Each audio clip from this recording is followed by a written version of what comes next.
Hello everyone, and welcome to our universe. Today we'll be talking about the gravity on other planets. So gravity is a very fundamental force in physics, and it's one that we take for granted on the planet Earth.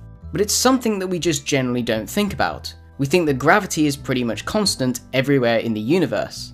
Having only lived on one planet, humans are pretty much used to the Earth's environment. Gravity is measured in Gs, so therefore it's quite easy to categorize Earth as just a steady 1g, or you can call it 9.8 meters per second squared. However, if you would go into space, or set foot on the moon, the gravity would be very different, and something that Earthlings would not be used to. So putting it in layman's terms, gravity is dependent on mass. From stars, planets, galaxies, and even subatomic particles, gravity seems to rely on just one thing. The mass, though, can be categorized in three different ways: its size, mass, and density. And this is what gives the object gravity.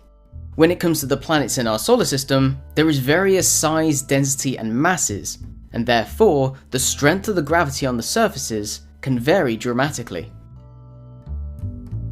So let's start off with the Earth's gravity. As noted before, it was 9.8 meters per second squared.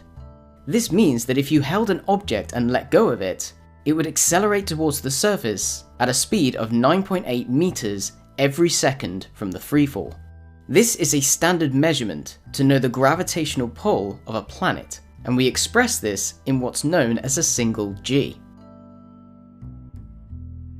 Isaac Newton's universal gravitational law states that two bodies can be expressed mathematically as a formula of a force, where F is the force, m1 and m2 are the masses of the objects interacting, and r is the distance between the centers of the object.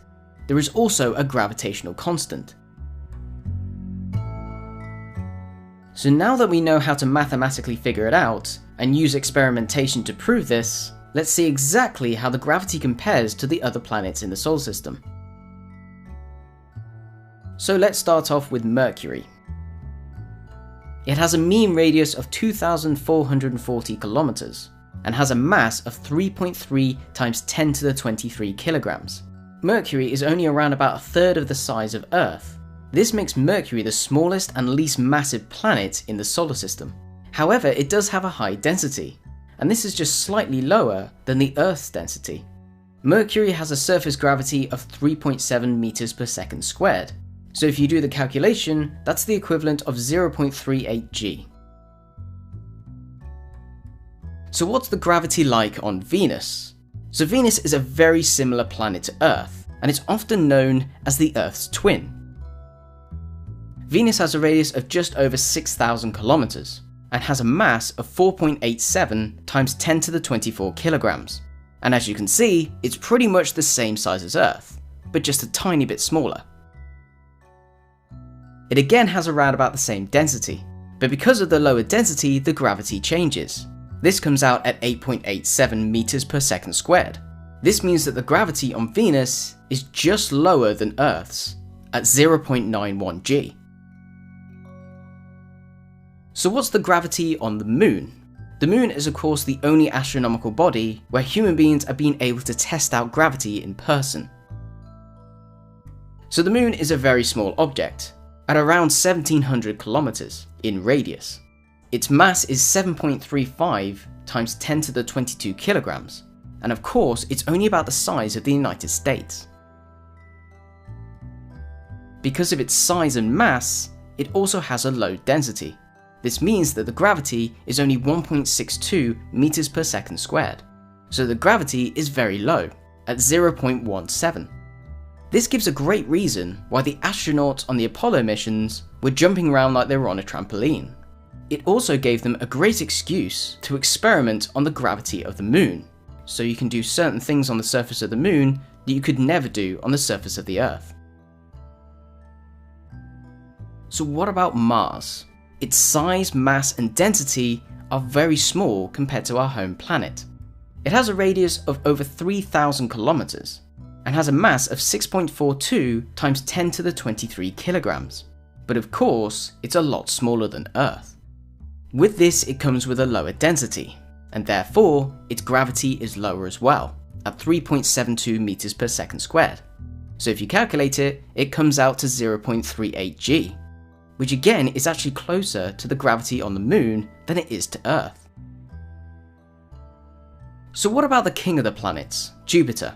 Well, Jupiter is just under 70,000 kilometers in radius, and has a mass of 1.9 times 10 to the 27 kilograms. And of course, because it's the giant of the solar system, it completely dwarfs the Earth and all of the inner planets. But because it's mainly made out of gas, it has a much lower density, and therefore because of its considerable size, it doesn't have a higher g than you'd expect. It only comes out at 24.75 meters per second squared. This means that Jupiter's gravity is only 2.53. That's only 2.5 times the strength of Earth, even though Jupiter's mass is over 320 times that of the Earth. So what's the gravity like on Saturn? Well, like Jupiter, Saturn is a very similar planet.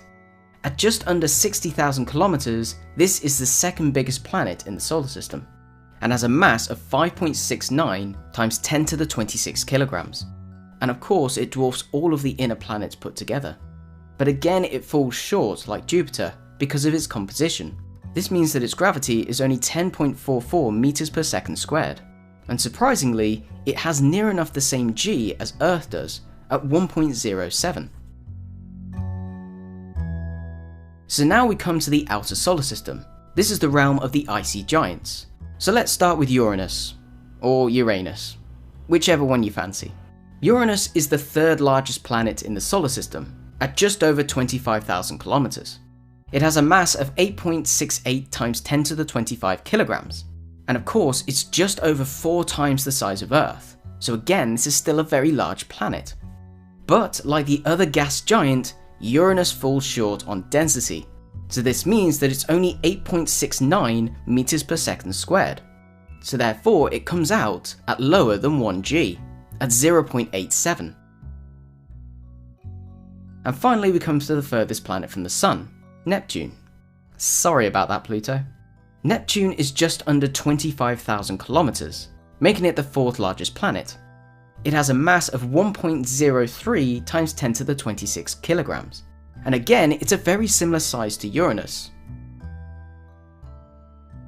Neptune is a very similar planet to Uranus, not only in mass and size, but also in density. But it does have a higher gravity, at 11.15 meters per second squared. This means that it actually goes higher than Earth, at 1.14 g. So it doesn't quite matter if you're on the surface of Mercury, the surface of Mars, or the clouds of Jupiter. Gravity basically determines the size, the mass, and density of all the planets and our Sun. It also seems to figure out the formation of our solar system and the orbits of the planets. Understanding the effect of gravity, or zero G, on the human body is essential for space travel, especially when you're going for long duration missions, like to the International Space Station, the Moon, or possibly even Mars. Knowing how strong the gravity is on other planets could help us understand more about gravity itself, because understanding the gravity of a planet basically relies on 3 things: its mass, its size, and its density.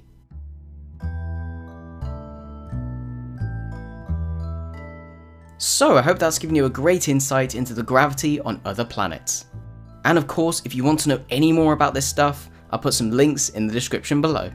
And as always, if you've enjoyed the video, click the like button, and if you want to support the channel, click subscribe and support our Patreon page. Thank you for watching, and thank you for your support.